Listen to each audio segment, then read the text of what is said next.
let me do my thing. Let me do my thing. Yeah.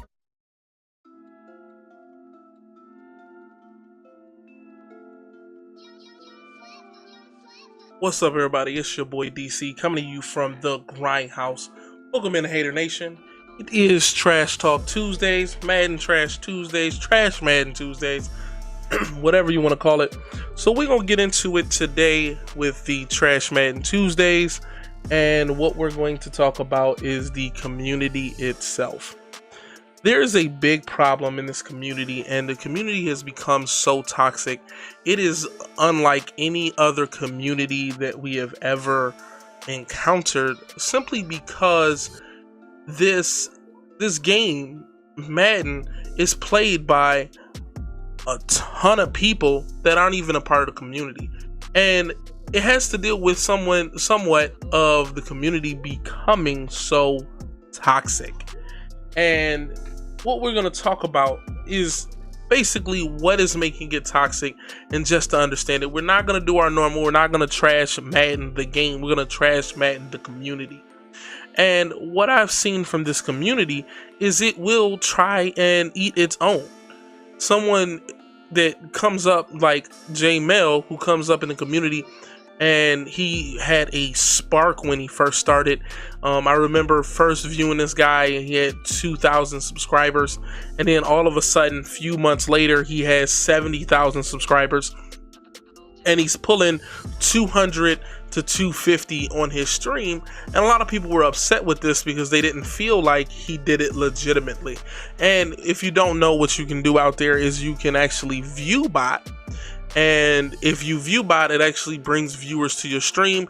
The people out there tried to expose him, try to say he wasn't that good, and you can hear you hear him tell you himself that he's not that good. He's a solid YouTuber, but as far as a good Madden player, when you talk about the top tier like Problem, Dubby, Skimbo, Spot Me, Kiv, all those guys, he's not that caliber of a Madden player. So he's solid, but he's not great. And he came on the scene, like I said, he had a spark. He was absolutely dope with the way that he edited videos. His gameplays were really, really great, and people were drawn to him in massive numbers. Now, what a real community should do is feed into it and say, hey, you know what? I'm gonna try and figure out how to become a part of what he's doing. I'm gonna try and become the type of YouTuber who's going to ride his wave. But not in this community. In this community, they tried to tear him down.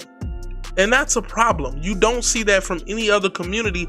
Other YouTubers try and lift each other up. They try and, collab and do other things with other YouTubers. And in this community, they try and tear people down. And that's a terrible problem. They need to, in this community, find ways in order to come together. And Problem is a proponent of some of this, but he was a proponent of tearing J Mel down. And this is what makes the community toxic. There's another thing that also makes the community toxic, and that is when you see content from a YouTuber, you want to believe that it is that YouTuber's identity. Okay, that's what that YouTuber does to be who he is. And you look at, like, one of my favorite YouTubers to watch is, and I wish he did a little bit more gameplay, which is King Wolf.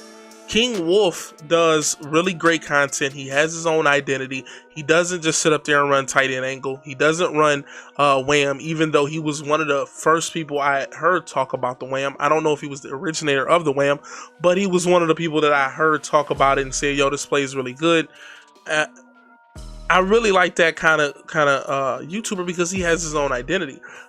Short of him, the rest of them, literally the rest of them, are just the same exact player. So it makes the gameplay kind of stale, and it kind of makes the community toxic because they're all doing the same exact stuff.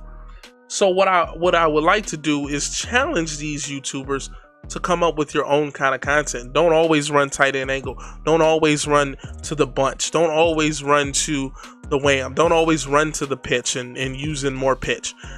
Run to something and create your own content. Create your own identity. There's nothing wrong with using success that someone has, but when you're putting out content, it should be your own.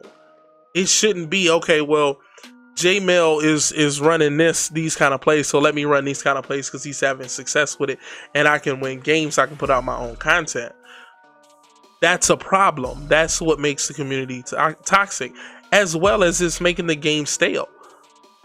A lot of people in my CFM, they're running the same exact stuff, tight end angle. I see it all the time and I can't do anything but laugh. And it's like, okay, are you gonna find out something else? Is there anything else out there?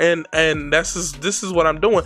I'm actually out there finding other ways to be successful in the game, and there are other ways to be successful in the game. You can literally play this game with an open mind and find that there are a lot, and I literally mean a lot of different things to utilize in the game. There are tons of offensive plays that you can run. Defense is kind of limited. Most people go with the meta, which is cover 2. You will see some guys who is the secondary meta of cover 3, but you can start bombing cover 2. You can start bombing cover 3. You literally have to start mixing stuff in and disguising your own stuff. But these YouTubers are not challenging their viewers to find something different.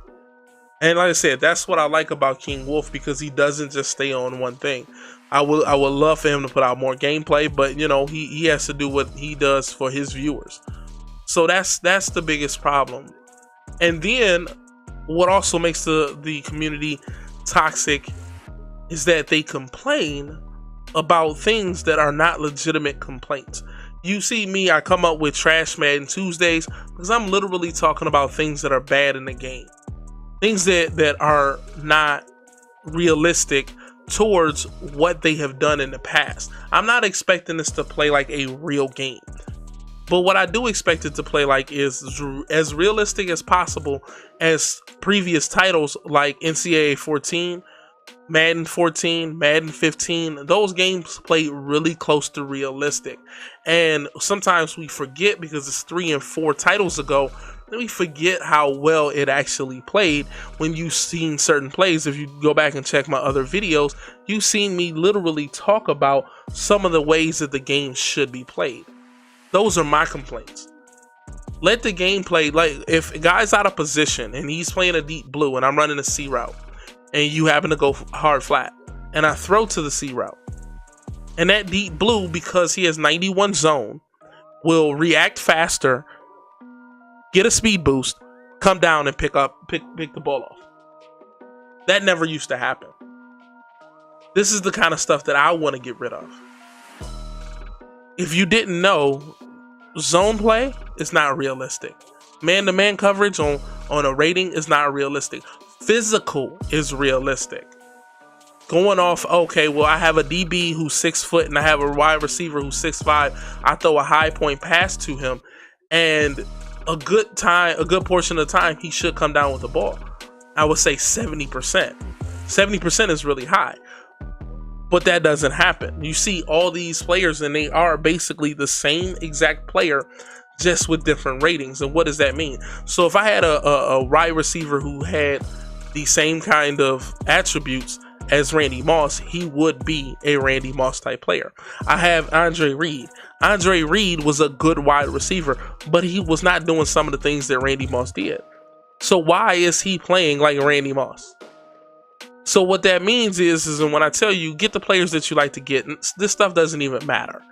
Get a favorite player. Get a player that you like. I'm a Buffalo Bill fan, so I try and get Buffalo Bills that are really good. That's what you should be doing out there.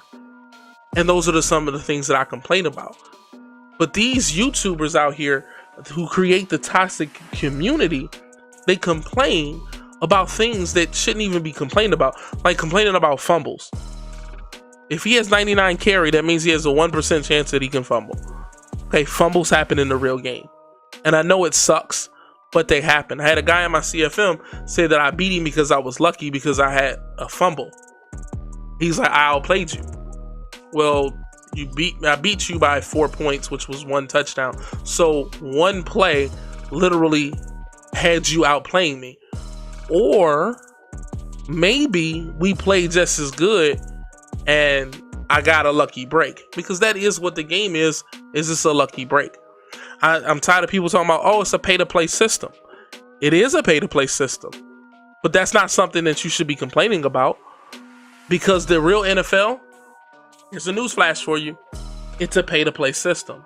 You want to make sure that you have the guys that are good enough in the game in order to be successful. So you're going to pay for players that are better in order to win championships.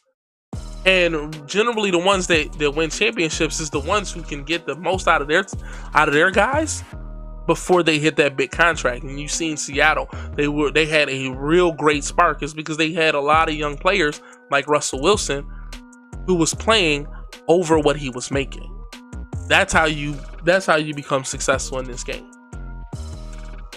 Now, Madden doesn't play like that, but it is a pay-to-play system, so the better players are going to win. That's real football. That's realistic. And it's unfortunate, and I think that Madden has something to do with also making the community toxic with the way that they hold players over each other's heads and make you think like, man, I have to go out here and get these players. Now, during the end of the season, which this is starting to become the wrap up of the season.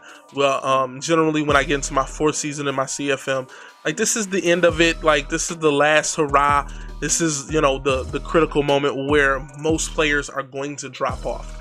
Now, you've seen a big drop off, I would say mid my 3rd season, in the last couple of weeks, but this is the time that most players stop playing the game. It's just the way it goes. And with that being said, now Madden is starting to give out more cards and prices are less, and you can build a pretty decent team. You can get you a 91, 92 overall team probably for, I would say, about 500 to 600K. Where before, to get you a 90 overall team early in Madden season, early in the Madden, in the release of Madden, to get that kind of team was costing you 8-9 million.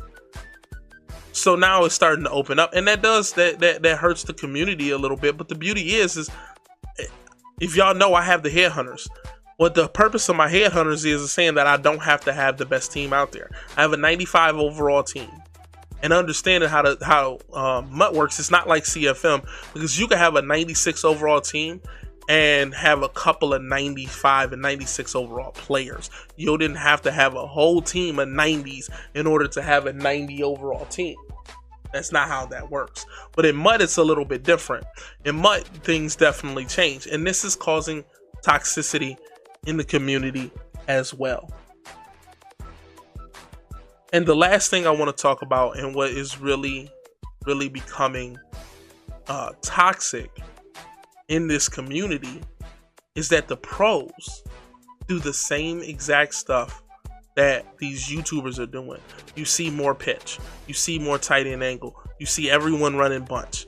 So it's refreshing to see somebody like Joel CP who's running a run and shoot playbook. There's like 35 or 36 playbooks out there that you can run, and everybody gravitates towards the same thing.